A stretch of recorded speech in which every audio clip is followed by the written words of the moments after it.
Welcome to Global Dispatches, a podcast about foreign policy and world affairs. I'm your host, Mark Leon Goldberg, editor of UN Dispatch. And in this show, we discuss topical global issues, have conversations with foreign affairs thought leaders and newsmakers, and give you the context you need to understand the world today. Go to globaldispatchespodcast.com to learn more. And now on with the show. There is an escalating humanitarian crisis in Cameroon. More than 500,000 people have been displaced in a conflict that is growing worse and worse. This conflict erupted in earnest in late 2017 and early 2018 in a series of attacks and reprisals between Anglophone separatists and the French-dominated government. In international affairs circles, this is known as the Anglophone crisis in Cameroon. Now, as my guest today, Jan Egeland, says, when hundreds of thousands of civilians are displaced, it usually sets off international alarm bells. But this is not the case with Cameroon. There's virtually no international mediation, very little media attention, and the humanitarian response has been woefully inadequate. Jan Egeland is the Secretary General of the Norwegian Refugee Council, a large humanitarian relief organization. He has spent decades in humanitarian affairs, including serving as an Undersecretary General at the United Nations and as a humanitarian relief advisor to the UN in Syria. He is one of the world's most high-profile humanitarian relief experts, and he is sounding the alarm on this crisis. Jan Egeland recently returned from a fact-finding trip to crisis-affected parts of Cameroon, and a few days after we recorded this conversation, he will be briefing the UN Security Council on his findings. In our conversation, Jan Egeland does a good job of explaining what is driving this crisis. However, if you want a deeper explanation of the origins of the Anglophone crisis, I will point you to a podcast episode I did in January 2018, recorded just as this crisis was erupting, and that conversation goes more in-depth into the historical roots of the Anglophone crisis. Also, if you want to learn more about Jan Egeland himself, I'll point you to episode number 52 of the Global Dispatches podcast from back in 2015, in which Jan Egeland discusses his own life and career in detail. I must say, this episode fulfills a key mission of the podcast, which is to provide in-depth discussion and analysis of key issues in global affairs that are not getting the attention they deserve. I'm able to do this in large part thanks to listener support. If you are listening to this contemporaneously, for example, you'll note that I don't have an advertiser for this episode. This is where those of you who support the show by becoming a premium subscriber have stepped in, so thank you. Thank you very much for that. And I would encourage more of you to become premium subscribers, and when you do, you will unlock rewards like access to my daily global news clip service called Don's Digest. Now, if you're not able to support the show through a recurring monthly contribution, I would still love your support. Please share the show with friends and colleagues and leave a review on iTunes. Also, this is a little more specific, if you have either digital marketing skills or grant writing skills and want to help the show, I would love to hear from you. Please use the contact button on globaldispatchespodcast.com to get in touch. Thank you all. And now here is my conversation with Jan Egeland, Secretary General of the Norwegian Refugee Council. I came to Cameroon for the first time last month, really. I was not aware until earlier this year how deep the crisis now is in particular in the Anglophone southern and western parts of Cameroon. Cameroon is one of the largest economies of Africa. It has itself hosted refugees from the Central African Republic, from the Boko Haram violence in Nigeria.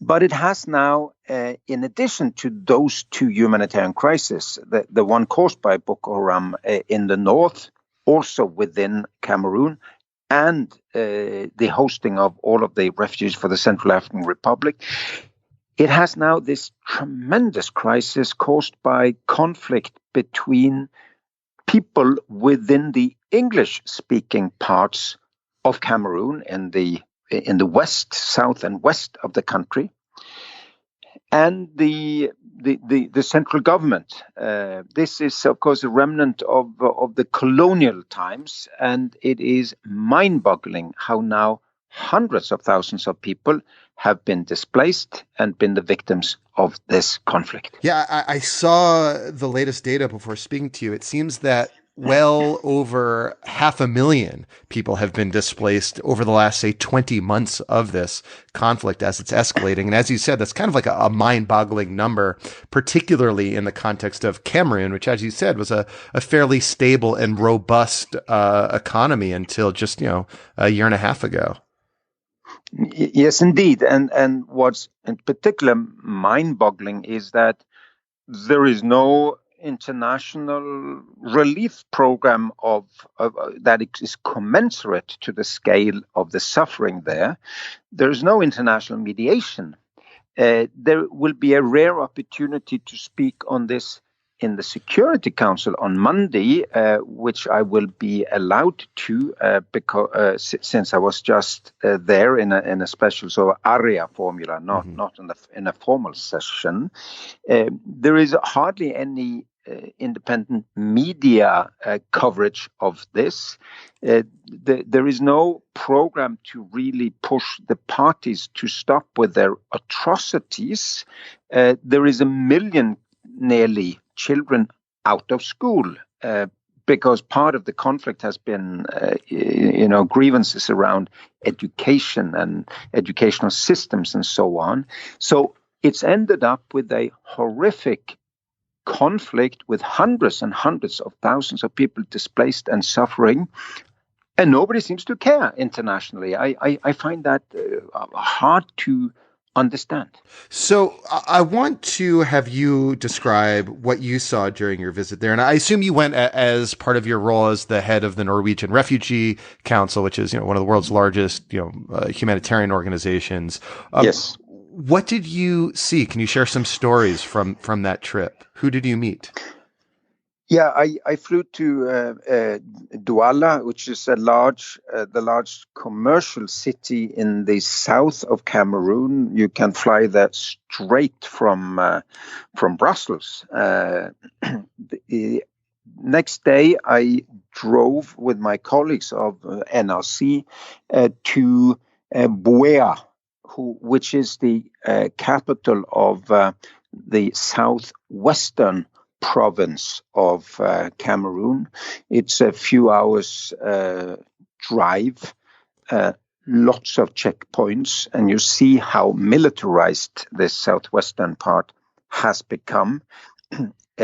This was an area, like the rest of Cameroon, that was a German colony until Germany lost the First World War, and then Cameroon was divided between a French administered Cameroon and an English administered Cameroon along the border to Nigeria.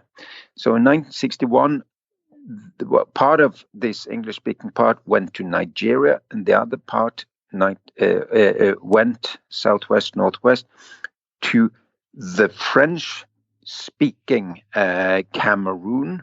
And since then, there has been tensions, but the conflict became a full-scale emergency with violence after peaceful demonstrations were met a few years back with repression, and now there is gruesome violence on both sides. There are armed rebels, and there is government forces fighting them in the midst of the civilian population. So what I saw was the consequences of that. Displaced women, children, people who have fled from their torched villages, people who told me stories of seeing people murdered in the middle of the night as their villages were attacked. School children that haven't been to school for years because all schools are closed because the armed opposition forces say we do not accept the curriculum and the school system and the teachers that the government is putting in, but basically the paralysis of society, and reports of tremendous violence that is done by both sides. So where are people fleeing to? It seems that this violence is extremely widespread. It is widespread, and people are fleeing from hundreds of torched villages to towns and cities like Buea, the provincial capital of Southwest, where I was, or they flee out in the bush, where they remain displaced at the moment, terrorized, afraid, living from the land and from the whatever they can find, and from the bush, and these people are a great concern, because we cannot really reach them at the moment as humanitarian groups. It's very hard to get access. Security is tremendous, and we do not have funding. So it was one of my messages to the governor there: let us help the people in bushes, allow access there. And we're doing the same messages to the rebels. Allow us to get to these people so that they can get assistance, and so that we can either help them into the towns or help them back to villages if these are safe and if they can be rebuilt. Is the government of Cameroon putting up any roadblocks or obstacles preventing the provision of humanitarian assistance? You know, in some cases, you know, I don't know what the situation in Cameroon is, but in some cases you have these conflicts, and the government seeks to obstruct the delivery of humanitarian aid. Are you seeing anything like that happening in Cameroon? Well, there has been access problems caused by both sides, both government and rebels. We now have direct links, lines of communications to both sides, and we do not experience access blockages at the moment. It's getting better. We are now scaling up our presence. We're going to more and more areas. I would say now, paradoxically, our number one access issue is funding, in part because the donor countries believe it's so hard to do work there, and that it's we're blocked or it's too unsafe for us to work, so we don't get funding. So that was one of my messages to donors that I met in Yaoundé, the capital. You got to help us with real funding, so we can ramp up presence and we can get a much bigger program to all of the people in need. That could also lead, hopefully, to more protection, because there would be protection by presence. We would be more eyes and ears that would see what happens on the ground. So presumably also one obstacle to fully funding the humanitarian response to this emergency is the fact that, you know, it is so off the radar. It is not something that journalists are talking about. It's not much in the media, and it's not much of a priority, around world capitals or around the UN. You have been a humanitarian for your entire life. What do you think explains the fact that this crisis in particular is so off the radar? Well, it's all of the above that you mentioned, but indeed, I think it's also perhaps that a number of the European powers, perhaps the French, Great Britain, who divided the place and caused these cultural and political and system divisions, or the Germans that colonized it in the first place, they don't really want to interfere that much in this system, and so in a way, by holding back, they don't bring fuel to the fire. The idea is they don't want to be accused of like neo-colonialism No. by sort of trying to impose a solution on the government of Or Cameroon. taking the sides of one of the other to this conflict. It's Cameroon is also a country that has been seen as very stable, so people have hard time understanding that it has its deep crisis. It was a host to refugees. It wasn't one producing displaced people. Journalists haven't gone there, haven't gotten. They, I think, have also had access issues getting there. And then yes, I would blame myself and ourselves as humanitarians too. Well, why haven't we been able to sound the alarm more solidly? When I was there, I was interviewed by all of the major wire services, and that did bring some attention. We will certainly continue to do that. What are elements of a political solution to this crisis? What role, say, does Paul Biya play, or others? Paul Biya is the president, I should say, who's been the president of Cameroon for like nearly as long as I've been alive. What are the avenues? What are mechanisms for a political solution to this crisis? How could that happen?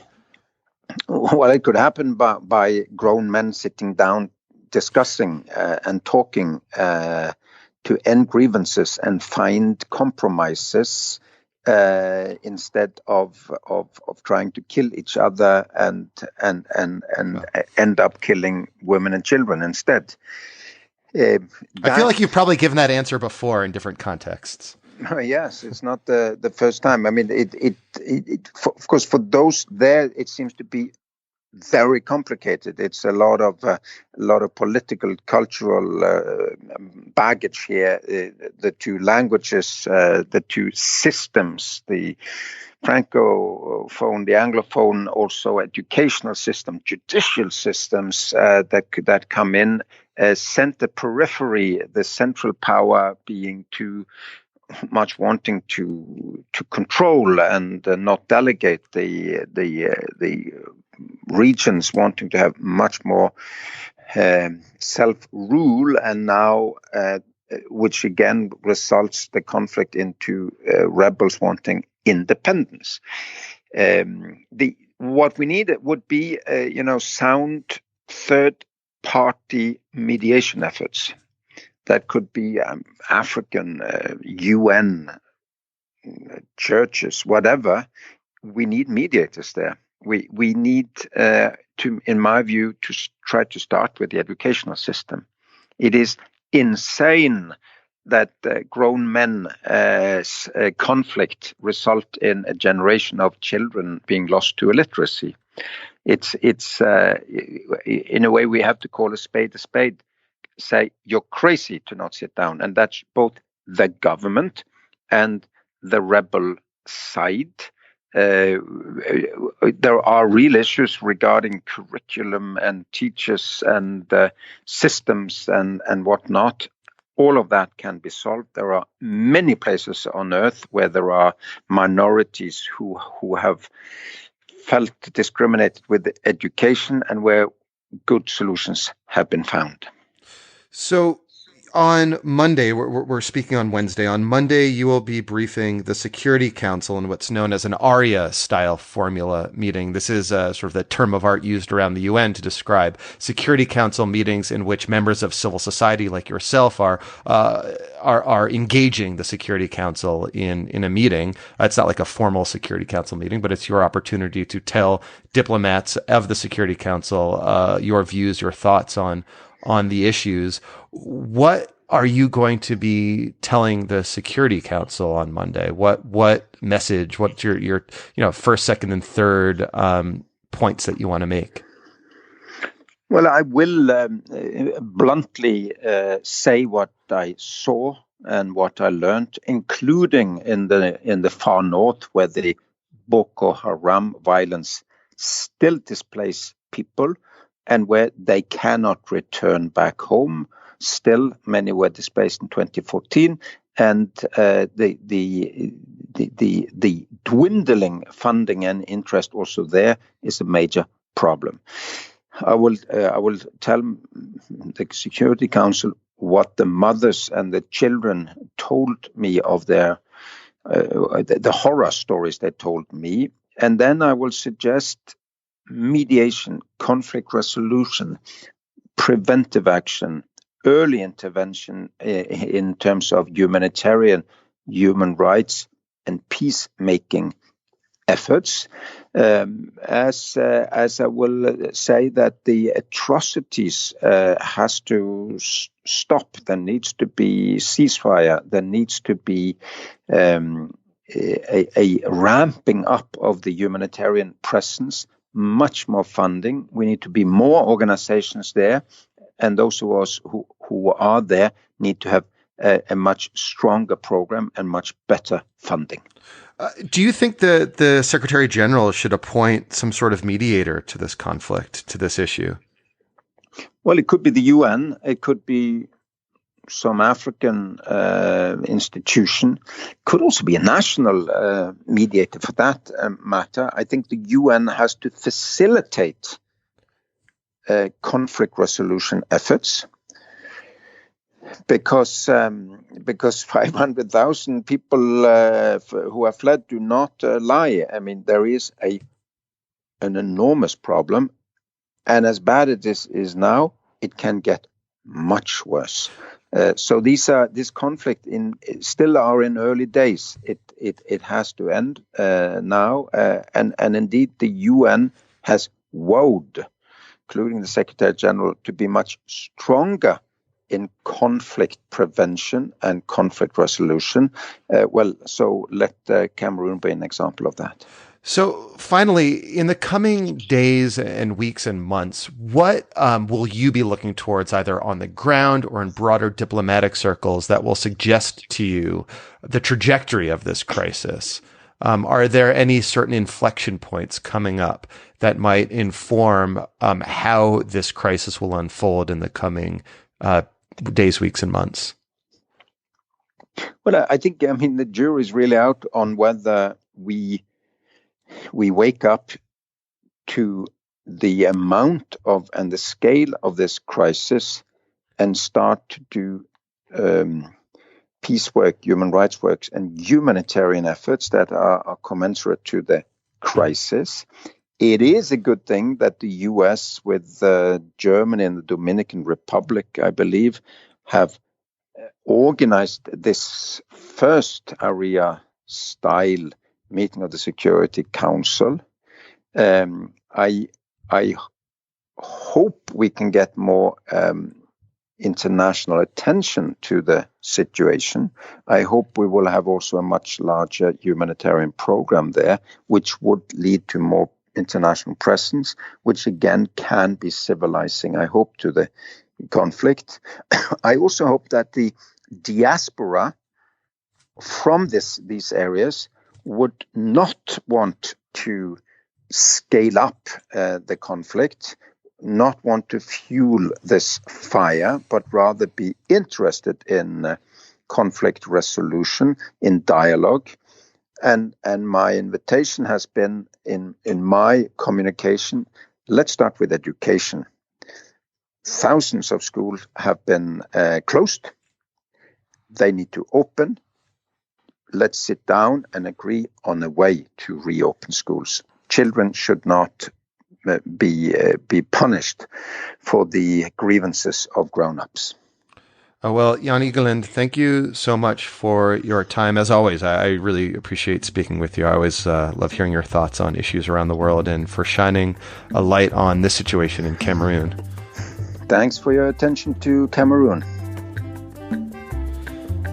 All right, big thank you to Jan Egeland. I always love chatting with him. This is probably the third or even fourth time that he's been on the show. He, as I said earlier, is one of the most high-profile humanitarian aid workers around, and I always love learning his perspective on issues around the globe.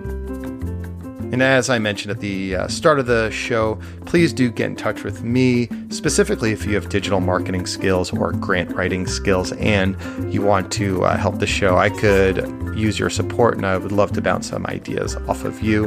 And a big thank you again to all of those of you who are premium subscribers to the show, and a nudge of encouragement to those of you who are consider becoming premium subscribers to the show. Please do so and unlock all the great rewards, including bonus episodes and access to my early morning news clips service. All right, we'll see you next time. Bye.